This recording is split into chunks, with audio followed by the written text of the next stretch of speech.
how unconscious bias is killing your ability to choose.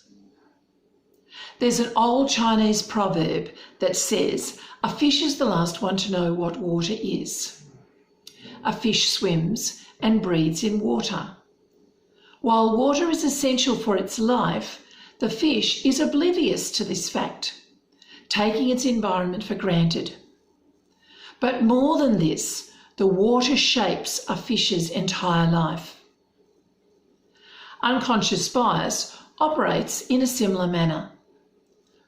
Unconscious bias is the tendency an individual has to privilege certain people and ideas and dismiss others.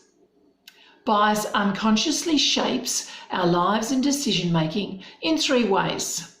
First, it limits the scope of the choices we have by confining us to what is comfortable and by reinforcing an unwillingness to consider alternate options.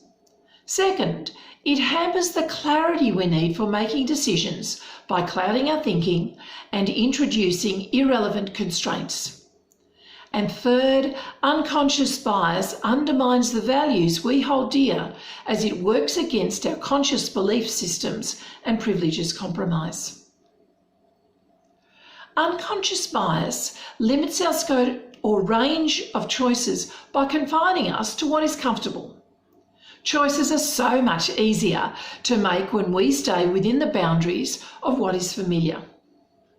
Our individual comfort zones are broadly made up of the people we identify with, plus the ideas that we consider acceptable.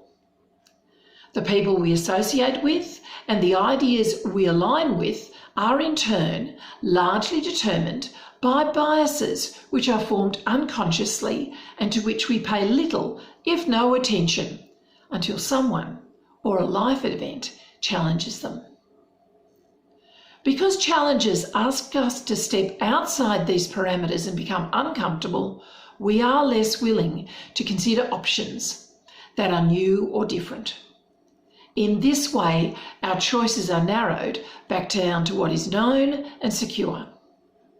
For the most part, these thought processes that determine whether we consider the new or stay with the comfortable are unconscious and rarely questioned. Bias also hampers our clarity in decision-making because it clouds our thinking. We believe we see things clearly and that we are objectively open to all available options. However, we all wear lenses of various shades. These different hues are formed from our life experiences, what we learned as children, and our cultures. Just as a person who is born with poor eyesight is unaware that they don't see clearly until they get a set of glasses, so our biases unconsciously cloud our ability to make clear decisions. We are unaware that we don't see things clearly. One way that blindness happens is that biases introduce irrelevant constraints. These constraints may be a person's nationality, their language or faith background, or even their gender. These factors are not necessarily bars to someone's ability to do the job, but unconscious bias based on externals rather than looking at all that a person or an option has to offer means that our decision-making abilities are hampered. Finally, unconscious bias undermines our cherished values by working against our conscious belief systems. Working on Nauru with asylum seekers was when I first became aware of the water I was swimming in. I realised that I had a subtle fear of these men with different skin colour, different faith and different language to myself. A latent racism made itself known to a woman who would have said she didn't have a racist bone in her body. When bias from our water remains unexamined, we can compromise our values as we choose the easier route over the one that aligns with our values and challenges how we see ourselves. We stay within our comfortable situations and boundaries rather than taking an active step out into the unknown. As I confronted my latent racist bias, I learnt to embrace difference, seeing it as an asset rather than a threat. Unconscious bias is such a restrictive force in our lives.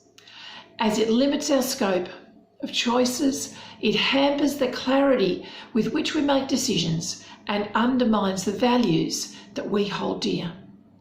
However, once we're aware of the water we swim in, we can choose to leave it behind. What are some of the ways you've found for addressing your biases and leaving your water behind?